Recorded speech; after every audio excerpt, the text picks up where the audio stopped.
భూమి వివాదం నేపథ్యంలో తాము చట్టాలను కోర్టులను గౌరవిస్తూ వ్యవహరిస్తుంటే స్థానిక ఎంపీటీసీ రౌడీజానికి పాల్పడుతున్నారని పంచాయతీ వార్డు సభ్యుడు టీడీపీ నాయకుడు తొండమనాటి శ్రీధర్ పిల్లయ్య ఆరోపించారు.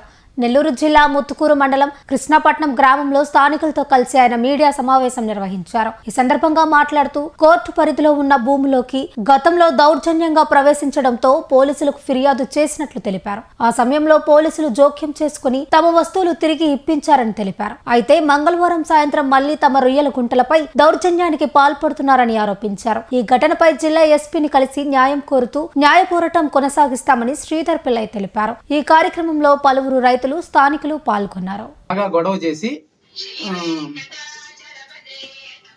గొడవ చేసి సుమారుగా లక్షన్నర చిలుకు పై చిలుకు మోటార్లు వైర్లు వగైరా అన్ని లాక్కొని వచ్చి తీసుకెళ్ళిపోయారు. దీని విషయమై నేను కేసు పెట్టాము. ఎస్ఐ గారు ఈ మోటార్లు వైర్లు వగైరా తీసిచ్చారు. ఏదో జరిగింది. వాటిని తీసుకెళ్ళి మరలా కల్చర్ చేసుకుంటున్నాము. ఇప్పుడు మరలా నిన్న సాయంత్రం సుమారు 5-6 గంటల మధ్య సాయంత్రం 5-6 గంటల మధ్య మక్కి సురేషు, పురిని మహేష్, గమ్మలపాలెం కొండయ్య, గాడిమేని సుబ్రహ్మణ్యం ఈ 4 వ్యక్తులు మరియు బయట వ్యక్తులు వీరంపల్లి వ్యక్తులు అనుకుంటాను. వాళ్ళు ఒక 3 వీళ్ళు వచ్చి సీసీ కెమెరాలు, మోటార్లు, వైర్లు ఇవన్నీ సుమారు ఒక 2 లక్షలు విలువ చేసే మోటార్లు ఇవన్నీ ఎత్తుకెళ్ళిపోయారు. ఇప్పుడు ప్రజెంట్ 20-25 రోజులు అయి ఉన్నాయి. మేము ట్యాంకీలో రొయ్యల చెరువులో రొయ్యలు వదిలి 20-25 రోజులు. ఒకవేళ పంపింగ్ జరగకపోతే pH లెవెల్స్ పెరిగి ఈ రొయ్యి పిల్లలు చనిపోతాయి. నాకు సుమారుగా 300 రొయ్యి పిల్లలు టైగర్ పిల్లలు వదులున్నాము. 3 లక్షల పిల్లలు రొయ్యి పిల్లలు వదులున్నాము. అది కాకుండా దానికి మందులు, మేతలు వగైరా ₹1,00,000 పెట్టుంటాము. ఏరేటర్లో ఒక 2-2.5 లక్షలు తెచ్చి పెట్టున్నాము. ఏరేటర్లు తిరుగుతున్నాయి. ఒక నెల కరెంటు బిల్లు సుమారుగా 1-1.5 నెలల కరెంటు బిల్లు ఒక 50,000 పెట్టుంటాము. ఇంత ఖర్చులు పెట్టుకొని మేము చేస్తుంటే వీళ్ళు దౌర్జన్యంగా వచ్చి ఇట్లాగా చేయడం ఎంతవరకు సమంజసం? ఇది ఒక పదవి అనుభవించే వ్యక్తులు ఇది చేసే విధానం ఉందా? ఇది అసలు కృష్ణపట్నంలో ఈ సంస్కృతే లేదు ఇప్పటి వరకు. ఏదైనా ఉంటే కూర్చొని మాట్లాడుకునేవాళ్ళు, కాదు కూడదు సెటిల్ కాలేదంటే స్టేషన్ దాకా వెళ్ళి వాళ్ళు ఏదో మందులు ఇచ్చేవాళ్ళు వచ్చేవాళ్ళు. ఇది జరిగేది. ఇప్పుడు మేము చట్టాన్ని గౌరవించి పోలీసులకి రిపోర్ట్ చేసుకుంటా మేము పోలీస్ స్టేషన్ చుట్టూ తిరగడం, వీళ్ళు ఇక్కడ రౌడీజాలు చేయడం. ఇది ఈ సమస్యని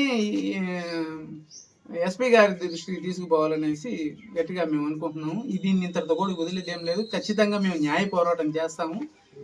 ఇది ఈ విధంగా జరగడానికి, నాకు మాత్రమే ఈ విధంగా జరగడానికి ముఖ్య కారణం మేము కర్ణాలు ఇది చెందిన వాళ్ళం. మేము సుమారు 300 కుటుంబాలు మావి. 300 కుటుంబాలు ఒక మాట మీద ఉండి ఒకే విధంగా నడిచే విధానం ఉంటుంది మాకు. గతంలో మా భూమికి మా సామాజిక వర్గానికి సంబంధించిన భూములు, భూముల్ని రాగాల పోలయ్య వాళ్ళ అనుచరులు అంటే వాళ్ళు టీడీపీయే, మేము కూడా టీడీపీనే పార్టీ. అంటే 2 వర్గాలుగా ఉంటాయి. ఆ వర్గానికి చెందిన రాగాల పోలయ్య వాళ్ళ అనుచరులు మా భూములు దౌర్జన్యంగా మా భూముల్లో వచ్చి ట్యాంకీలు చేసుకొని రొయ్య పిల్లలు వగైరా సాగు చేస్తుంటే మేము వెళ్ళి మా భూములు ఇది ఎట్లా చేస్తారు ఏంది అనేసి అడిగిన టైంలో దౌర్జన్యాలు చేసి రాత్రులు అక్కడ హిటాచీలు 200 పెట్టి ట్యాంకీలు చేస్తున్నారు. అవి మేము అడ్డుకునేదానికి పోతే రాత్రులు మేము 12 మంది వెళ్ళాము. సుమారుగా మేము గత ఒక 6 నెలల క్రితం అనుకుంటాను, అక్టోబర్కి అటు ఇటుగా. అక్టోబర్ దసరా అయిపోయిన తర్వాత అయితే సుమారు 40-45 మందిని జనాభాని తాగిపిచ్చేసి చుట్టూ రౌండ్ అప్ చేసేసారు. మమ్మల్ని భయభ్రాంతులకు గురి చేసి ఇప్పటికీ మేము అటువైపుకి పోలేకపోతున్నాం. మా భూముల్లోకి మేము అటు తిరిగి చూడలేని పరిస్థితి. అంత భయపెట్టేస్తున్నారు అధికార పార్టీలో ఉండి. దీన్ని ఇది ఆ రోజు మా కర్ణ ఏడుకొండలు మా బావమరిది, ఆ అబ్బాయిని కట్ట సుబ్బయ్య అనే వ్యక్తి రాడ్డుతో కొట్టాడు. కట్టా సుబ్బయ్య అనే వ్యక్తి రాడ్తో కొట్టి పచ్చి బూతులని తీసుకునే పరిస్థితి. ఆ రోజు అట్లాగే దౌర్జన్యం. మొన్న 7వ తేదీ, పోయిన నెల 7వ తేదీ అదే దౌర్జన్యం. ఇప్పుడు నిన్న ఈ సాయంత్రం అదే దౌర్జన్యం. అంటే కేసు కోర్టులో ఉంది, కోర్టులో చూసుకున్నాము, కోర్టులో ఆన్సర్ ఇవ్వండి, మేము ఆన్సర్ వేస్తే సరిపోతుంది కదా, మీదైతే మీకు వస్తుంది, మాదైతే మాకు వస్తుంది. ఏంది దౌర్జన్యాలు ఏంది అసలు ఎన్నడూ లేని విధంగా. 3 సంవత్సరాల క్రితం చేత దగ్గర లీవ్ తీసుకొని 3 సంవత్సరాలు చేసింది అకౌంటెంట్. అప్పుడు కూడా ఆనందం వచ్చింది లేదు, ఎవరు వచ్చింది లేదు. నేను తీసుకుంది సీతగారి దగ్గరే 3 సంవత్సరాలు చేశా అదే భూమిని. అప్పుడు దాన్ని ఆనందం ఇప్పుడు ఎందుకు వస్తున్నాడు? 15 సంవత్సరాలు 20 సంవత్సరాలు అయిపోయింది ఇప్పుడు ఆ భూమిని తీసుకొని. ఆయన డబ్బు కట్టి ఎంతో లాస్ అయ్యాడు. ఆయన చేయలేకపోతే నేను చేశాను 3 సంవత్సరాలు.